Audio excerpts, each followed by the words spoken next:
बोलिए सच्चिदानंद भगवान की जय। बोलिए साचे दरबार की जय।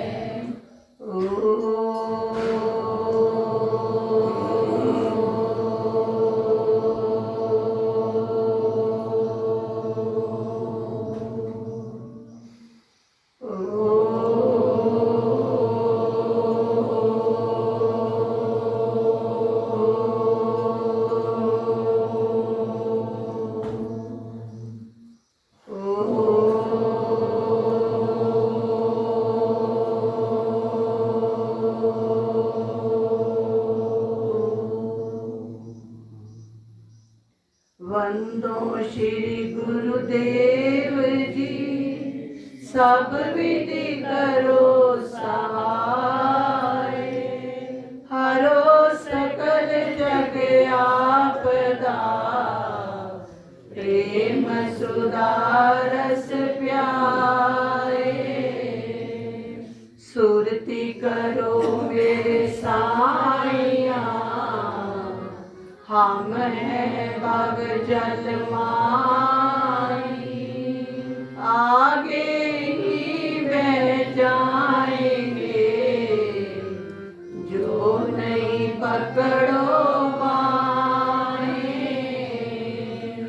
नारायण प्रभु आप हो, पाप विमोचन हार। क्षमा करो अपराध मेरे, बेड़ा लो अवतार। कबीरा सोया क्या करे, उठ बैठ रहो जाग। जाके संग में बिछड़ा, ताई के संग लाग। हमने अपने आप की छोड़ दी है डोर। आगे मर्जी आपकी, प्रभु ले चलिए जिस ओर। आगे मर्जी आपकी, प्रभु ले चलिए जिस ओर। कबीरा खड़ा बाजार में, सब की मांगे खैर। ना काहू से दोस्ती, ना काहू से बैर। पत्ते टूटे डाल से, ले गई पवन उड़ाए। अब के बिछड़े ना मिले, जाए पड़ेंगे दूर। अब के बिछड़े ना मिले, जाए पड़ेंगे दूर।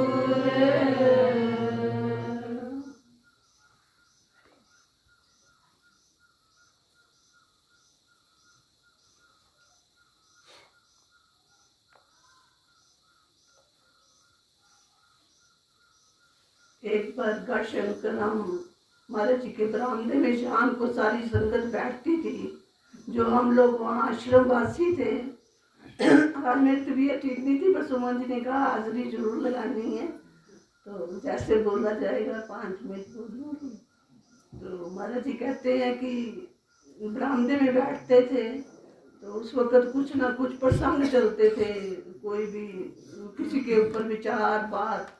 तो एक दिन महाराज जी कहते हैं कि अभी बैठे ही थे जाके, तो कहते हैं कि एक थोड़ा थोड़ा ना रूपा प्रसाद बांट दो।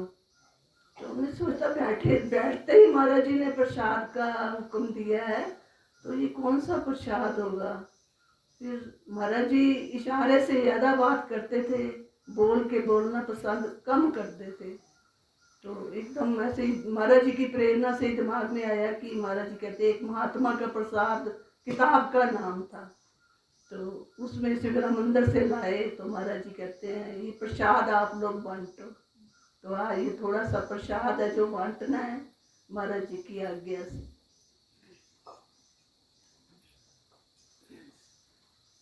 जब तक भगवान की शरण,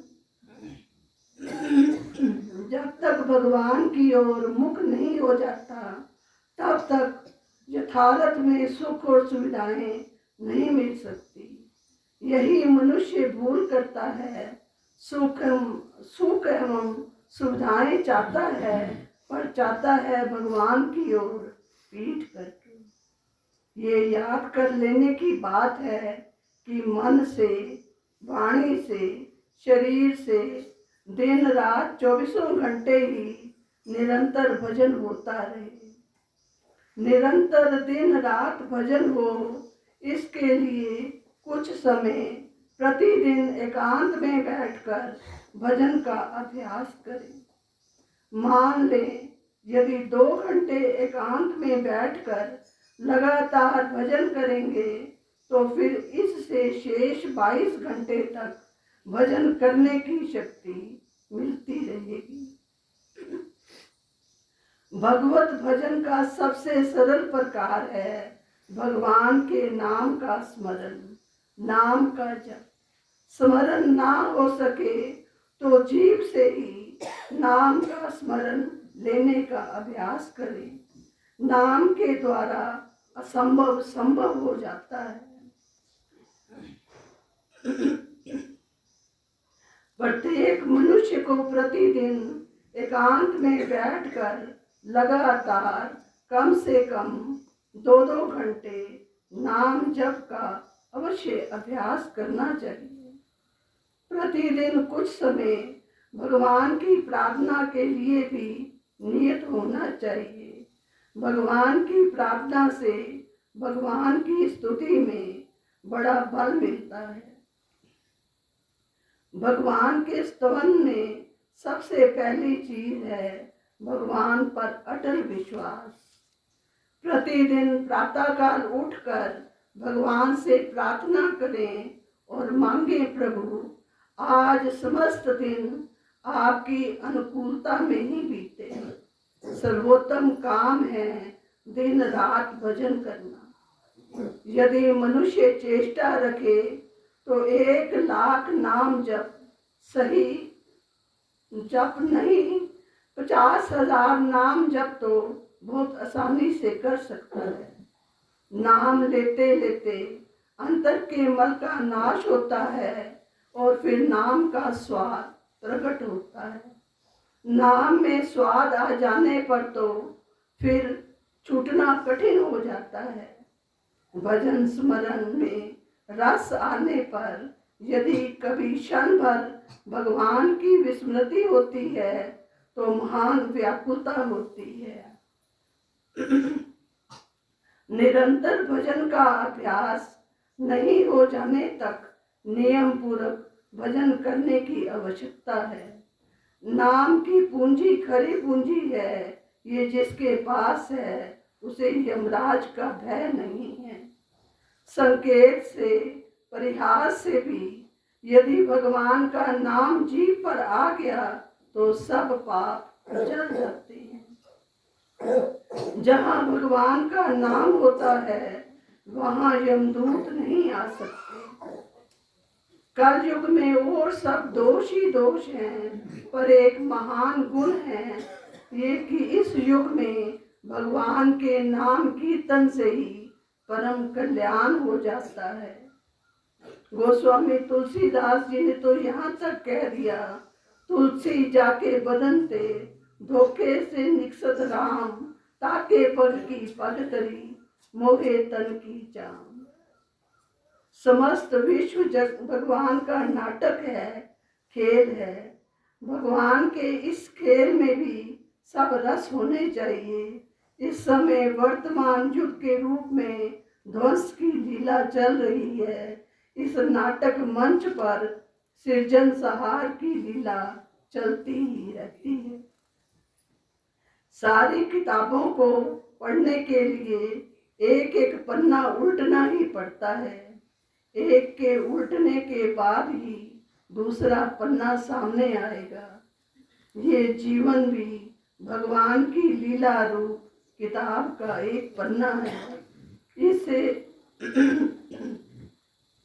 इस जीवन का नाश पन्ना उल्टना मात्र है। दूसरा जीवन, दूसरी लीला, जीवन का नाश पन्ना उल्टना मात्र है। दूसरा जीवन, दूसरी लीला सामने आने के लिए ये पन्ना उल्टना है, अर्थात जीवन बदलना है। एक रस भगवान कभी पलटते नहीं, प्रकृति में तो हेर फेर होता ही रहेगा। संसार में भगवान और उनकी लीला को देखोगे तो सदा परम पुरुष, परम आनंद ये सर्वस्व दिखेगा। पर उनको एवं उनकी लीलाओं को ना देखकर बदलते हुए दृश्यों को ही केवल देखोगे तो वे ये संसार तुम्हारे लिए दुखालय है। तुम्हें विनाश ही विनाश, दुख ही दुख दिखेगा। जगत में सब कुछ भगवान की शक्ति से उन्हीं के लिए है। मनुष्य तो निमित्त बनता है। जब मनुष्य असफल होता है तो उसका दोष भगवान के सिर पर मरता है, भगवान को कोसता है। पर सफल होने पर उसका श्रेय अपने ऊपर लेता है, कहता है कि हमने किया। वास्तव में सफलता और असफलता भगवान की ही दी हुई होती है। भगवान को जिसके द्वारा जो नाट्य करवाना होता है तो उसको वह करना ही पड़ता है, करना ही पड़ेगा। बस इससे बचकर नहीं रह सकते। वह करने के लिए बाध्य है, और यदि अभिमान नहीं हो तो फिर कुछ डर नहीं है। मनुष्य अभिमान कर बैठता है, इसी से बंधता है और नीचे गिरता है। अभिमान ना करके ये कठपुतली बन जाए। कठपुतली नचाने वाले के इशारे पर नाचती है, इसी प्रकार भगवान के इशारे पर नाचे। भगवान के प्रति पूर्ण आत्मसमर्पण कर देने पे शुभ एवं अशुभ कर्मों को हम उसको अर्पण कर देते हैं। जैसे एक मकान है, यदि वह पूरा कर दूसरा मकान किसी को अर्पण कर दिया जाए तो फिर वो मकान का कूड़ा है, उसकी सफाई का भार भी उसी पर आ जाता है। इसी प्रकार पूर्ण समर्पण कर देने वाले भगत के पाप भी भगवान को अर्पण हो जाते हैं। फिर उन पापों को भगवान ही धोते हैं।